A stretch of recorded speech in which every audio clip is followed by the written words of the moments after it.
एकादशी करतात सगळे. आता म्हणणं आहे तुकोबरायचं सोमवार एकादशी न करती कोण होईल ते याची गती. आता तुम्ही मी जे एकादशी करतोय हे सगळ्यात चुकीचे आहेत. आता आपलं चाललंय आंधळ दळीत आहे कुत्र पीठ खाते. उद्या एकादशी बरं का भरपूर जेव. एकादशीच्या दिवशी दिवसभर डबडं घेऊन पडत होता एवढा रातचा जेवण. एकादश नाही घडली आज जेवलाच नाही.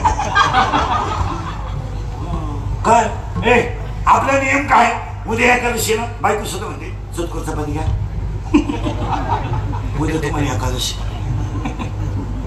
हल्लीच तेवढी एखाद्या दिवशी शेंगदाणे खातो खान थोडे शेंगदाणे खा आज तुम्हाला उपास अर्धारी पडली शेंगदाणे.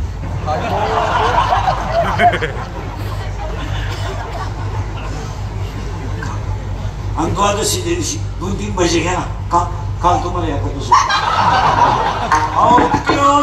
एकादशीला ते पौर्णिमेपर्यंत बाथरूमचा दरवाजा.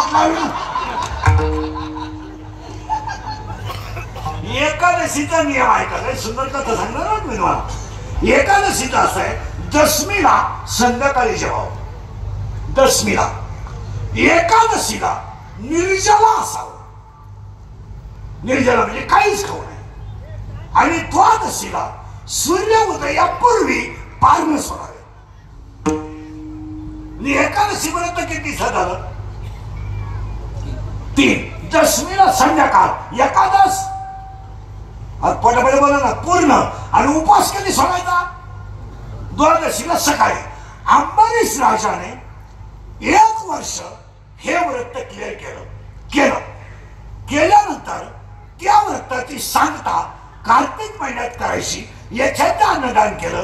ऋषी आले पण ऋषी येण्याच्या अगोदर याने मुहूर्त टळू नये म्हणून पाण्याचा थेंब घेतला. ऋषीने त्याला शाप दिला. ऋषीने त्याला केसामधून असं काढलं त्याच्या मागे लावलं. भक्तावर आलेल्या संकटाला त्याला शाप दिला होता तुला 10 जन्म अवतार भोगावे लागतील. हे भक्ताला दिलेला अवतार भक्ताला दिलेला शाप देवाला सहन झाला नाही. देवाने ते सुदर्शन चक्र त्याच्या पुढे फिरवलं आणि 10 अवतार देवाने घेतले. कुणासाठी भक्तासाठी. आता ते 10च्या 10 ऐकायचे. अवतार घेतलेत किती 10. कुणासाठी भक्तासाठी. भक्तावर आलं संकट त्याला मिळाला होता शाप. भक्ताला शापातून मुक्त करण्यासाठी देवाने अवतार किती घेतले 10. पहिला अवतार मत्स्य घेतला. कधी ब्रह्मदेव झोपेत असताना ब्रह्मदेवाच्या मुखातून वेद चोरीला नेले. ते वेद मत्स्य रूपाने ऐकून आनंद दिले. तो पहिला अवतार मत्स्य झाला. दुसऱ्या भागामध्ये समुद्र मंथन झालं. रवी खाली जायला लागली. ती जाऊ नये म्हणून देवाने दुसरा अवतार कासवाचा घेतला. त्याचं नाव कच्छ झालं. आणि पुन्हा पृथ्वी रसातलाला जाऊ नये म्हणून त्यातून एक प्राणी निघाला. तो वराह होता आणि तो वराह हत्तीसारखा झाला. तो डोंगर झाला. हा वराह अवतार झाला. मत्स्य कुर्म वराह आणि चौथा अवतार खांबावर लात मारल्यामुळं नरसिंह झाला. 5वा अवतार बळीला त्रिपाद भूमी दान करण्यासाठी वामन अवतार झाला. 6वा अवतार पृथ्वी निक्षत्रिय पांडव होण्यासाठी परशुराम झाला. 7वा अवतार वडिलांचं व्रत टिकवण्यासाठी रामाचा झाला. 8वा अवतार जगाला संपवण्यासाठी राक्षसांना कृष्णाचा झाला. 9वा अवतार बौद्ध झाला आणि तो बौद्ध अवतार दुसऱ्या देशात झाला. पण नामदेव महाराजांच्या अभंगानुसार बौद्ध अवतार हा पांडुरंगाचा आहे आणि कल्की अवतार पुढे होणार आहे. भक्ता कारणेने घेतली सियाळी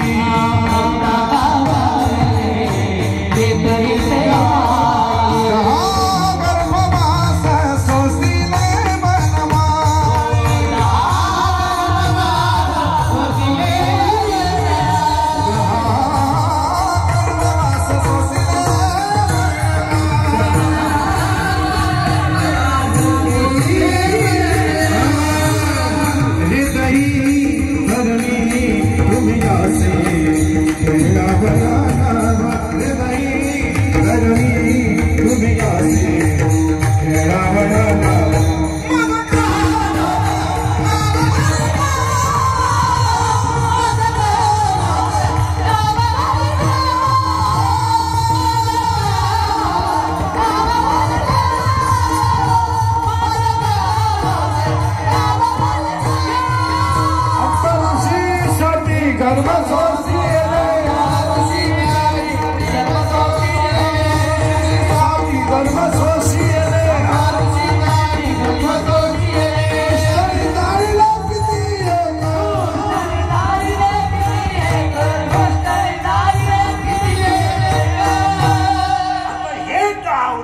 देवाचे झाले झाले झाले कोणासाठी? मग तुकाराम महाराजांना विचारलं, हे 10 अवतार कुणासाठी झाले?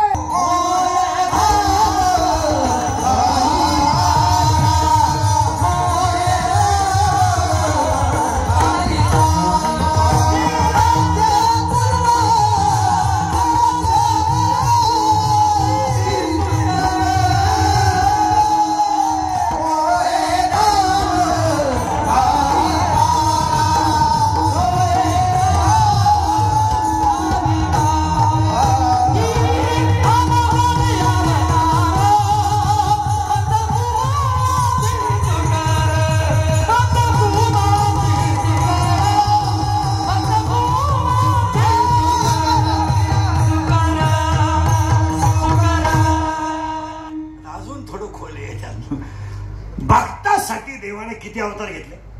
हे बऱ्या किती घेतले? 10 अवतार झाले. मत्स्यकुर्म, राम परशुराम सगळं झालं, ते 10 अवतार झाले. आता हे अवतार घेतल्यावर देव काय काम करतो? आता बरेच बावळाटांचं काय म्हणणं आहे, काय देव काय करतो? देव जे तुला करीत नाही ते करतो. देव काय करतो? काय करतो? काही बावळाट हे नाही झालं, देव काय करेल? काही तो डायरेक्ट म्हणतात देवाने मला अशी बाई दिली. देव पाहिला, देव तुमच्या कर्माची फळं तुम्हाला योग्य देतो. तुम्ही बाह्य रंगाच्या नादी लागा, तुम्ही बाह्य व्हाल. तुम्ही अंतररंगाच्या नादी लागा, अंतर व्हाल. देवावर काय करायला लागतं त्याचं उत्तर आहे का?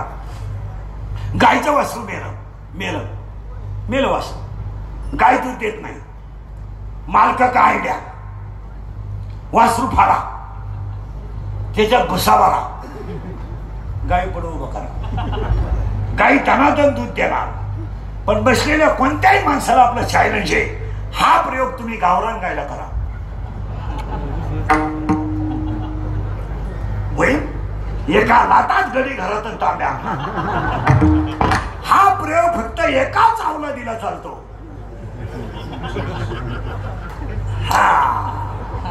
जशी आता ऐका, ओवी अशी आहे, सत्याचा भोकसा काढला, आत तृण वटा भरला.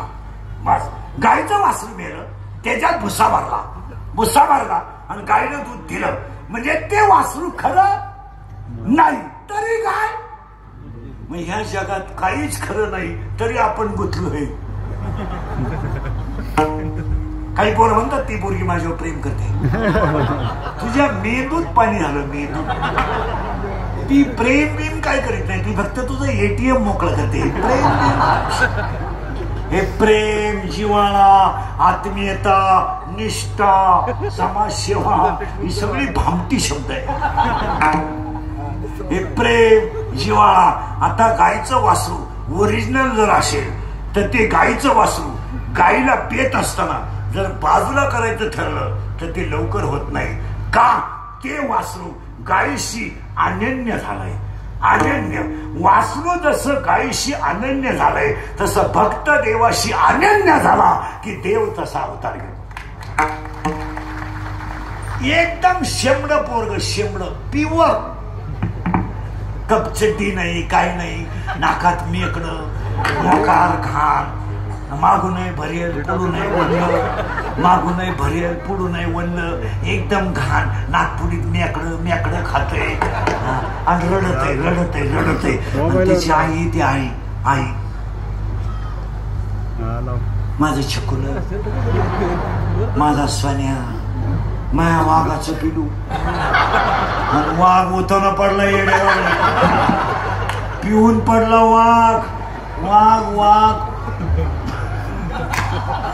वाघ उतरना पडला पिऊन. आई म्हणते हे ते माझ्या वाघाचं पिलू आहे. याचा अर्थ असा आहे, पोरग किती खराब असू द्या, आई त्या मुलाशी अनन्य आहे म्हणून आईचं मुलावर प्रेम आहे. तसं फक्त वासरू गायीशी अनन्य आहे म्हणून गायीवर वासराचं प्रेम आहे. तुम्ही जर अनन्य झाला तर देव अवतार घे. नाही तर मग आपलं पागल काम आहे. बायको पाण्याला गेली, पोरगं रडायला लागलं. ग बस रडू नको, आई पाण्याला गेली, ग बस रडू नको, आई पाण्याला गेली, ग बस रडू नको, आई पाण्याला गेली. ते काट म्हणलं दूध दे, कुठून देऊ? तेवढ्यात ती बाई आली, ग बस रडू नको, आई आली, ग बस रडू नको, आई आली, ग बस रडू नको. आपली आई आली, आपली आई आली. तो म्हणला माझी एकटीची आली, तू मेली. मग ते जसं संसारातलं प्रेम आहे तसं भक्त जर अनन्य असेल तर देव त्याच्यासाठी अवतार घेतो, आम्हासाठी अवतार. तशी पहिला भागला घेतो, पण करतो काय? उत्तर गजेंद्राचं नकराचं भरपूर दिवस युद्ध चाललं आणि पाया पडून सांगतो, तुमचा खिसा गरम आहे त्यावर जग तुमच्या मागे आहे. तुमचा खिसा रिकामा झाला, तुमचा कार्यक्रम यशस्वी झाला. त्यावर माल आहे. एक वाक्य सांगा, आपलं शरीर चांगलं आहे त्यावर जग आपलं आहे. आता हे आमचं मशीन थोडं बरं आहे अजून, बरं म्हणजे आता धक्क्याला लागलंय, निघालंय आता ते हळूहळू अमरधामक थकलंय. माझं मशीन चांगलं आहे म्हणून तुम्ही माझं कीर्तन ऐकता. उद्या माझे 2-4 दात पडले, तुम्ही तारीख घेऊ शकत नाही. तुम्ही म्हणाल हवा जायला लागली, ते उरफाट बोलायला लागलं, बरं बाबा. आपले डोळे गेले टीव्ही चालू झाला, काय म्हणतात, आपले गुडघे गेले दिंडी निघाली, गप रात गई बात गई. भुईमुगाच्या शेंगात दान आहे त्यावर त्याचा मुक्काम पोत्यात आहे. गजेंद्राचं आणि नकराचं युद्ध चाललं. इथे आपण जोपर्यंत गजेंद्रात ताकद होती, तोपर्यंत अख्खी मार्ग त्याच्या मार्ग होती. आम्ही आहे लग्नाला वऱ्हाड अख्खं जेवायला आहे. नवरी जाताना एकटीच गाडीत बसते, पण पूर्वी नवरी रडायची. पूर्वी नवरी नवरदेवाच्या घरी जाताना रडायची, आता रडत नाही. सगळे हप्ते पे करा, तर मी दुसरा हप्ता घेऊन येते. प्रेम नाही ते, त्याचं उत्तर आहे का परत नाही. माणसं गोळा व्हायची, युद्ध चाललंय, पण युद्ध 1000 वर्ष चाललंय. कुणाचं युद्ध? गजेंद्रचं आणि नकराचं युद्ध आहे. आज तुमचं माझं युद्ध आहे. आपले 6 युद्ध चालू आहेत. हा वेगळा म्हणतोय, हा वेगळा म्हणतोय, हा वेगळाच म्हणतोय, ही वेगळंच म्हणते. हा तर लय खतरनाक, सगळ्यात डेंजर गडी हा. किती बारीक फटीतून काय पाहिल सांगता येत नाही. आणि याचं एक वैशिष्ट्य आहे, याला जर एखादी गोष्ट पाहिली आणि याला जर आवडली तो एवढ्याला कामाला येतो. आणि ही सगळी हलकट याचं ऐकत. म्हणून कधी ध्यानात ठेवायचं, किती खानदान दारुडे असू द्या, डोळे उघडे ठेवून दारू पिऊ शकत नाही. किती दिवस प्रॅक्टिस करा, दारू पेताना डोळे झाकावेच लागतात. का? हा पठ्ठ्या नालायक गोष्ट. म्हणून तर दारूच्या दुकानातून येताना असा येत असतो बा,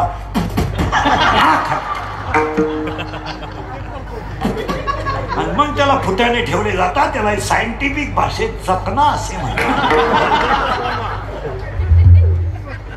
याला सायंटिफिक भाषेत चकना असे म्हणतात. आणि मग ते खातात. तसं दिसत आणि ते तसं खातात. त्याला प्रमाण आहे, प्रमाण आहे. तसं यांचं युद्ध झालं. जवळ युद्ध चाललंय त्यावर सगळी लोक आहेत. युद्ध संपलं नाही, पण पर्याय नाही. युद्ध आटपत नाही, नक्र आवटत नाही, आणि गजेंद्र त्याच्यातून सुटत नाही. मग सगळे लोक हातबल झाले का संपला विषय. अपघात झाल्या काय लोक गोळा होतात. कोण होता, कुठून आला, कसा पडला, फेल होता का, ड्रायव्हर होता का, उजवी बाजून होता का, डाव्या बाजून होता का. आणि पोलीस गाडी आली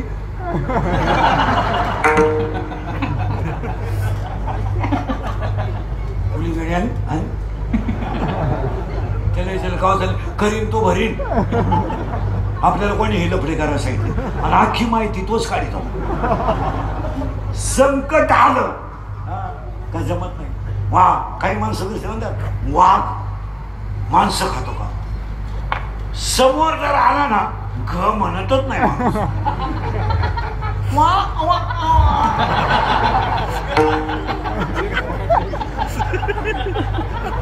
समोर जर वाघ आला माणूस घ शब्दच म्हणत नाही.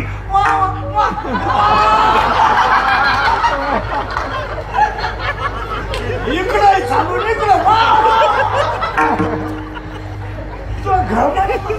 महाराजांची भाषा जन्म करी घरच्या जो देखील नाही पंचाला जनबायको करेलच नाही ना. जनबायको ते काय तो बोलून देत नाही मला. बायको करू दे अशी नीट करून टाकी गपशी बस असंच म्हणायचा तो बाप. तो तर सासरवाडीला कांदे वाटणं करा गेला. तू काय हा या नाही का भाऊ तू कापड दुकानं पुढे प्लॅस्टिकची बाई पाहिली तरी माणसं उभी राहत्या. ती स्टॅच्यू असते ना प्लॅस्टिकचं तरी माणसाची पाहत. प्लॅस्टिकची आहे काय हत्या. इंद्रिय ताकद आहे तवर जग सत्य आहे. इंद्रिय थकले कार्यक्रम फायनल झालं. मग गजेंद्रामध्ये ताकद आहे नकरामध्ये ताकद आहे म्हणून सगळी लोक त्या दोघांचं युद्ध पाहिला आहे. इथं आलो ना आपण. आता त्यांचं युद्ध एकमेकाला आवरत नाही. लोक तिथं थांबू शकत आणि मग शेवटी माणूस कोणाला हात मारतो. मग आता आपलं सुद्धा तसंच आहे. सगळं झालं का काय करू देवा काय करू देवा फाशी घे देवा आता काय करू. मग तो देवाला हाक मारतो. गजेंद्राने देवाला हाक मारली. फुल वाहिलं अन्य झाला. गजेंद्रासाठी देव आला. दुसरं आला आला देव गजेंद्रासाठी हाक मारली पाहिजे. असं बरवायचं नाही देवा पुढे काही बाई. आपली लोक लई दरिद्री काय करू देवा काय झालं काय झालं काय करू देवा. पोरीचं लगीन जुळणं जावई मिळणं भाकर गिळणं मग भात काय काय लोक ते इतके बावळा ठेव काय करू देवा. 5 वर्ष लग्न झाले.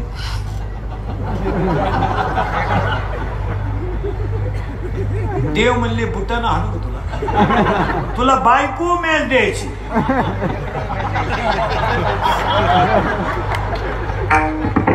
मी आता काय उक्त घेतलंय.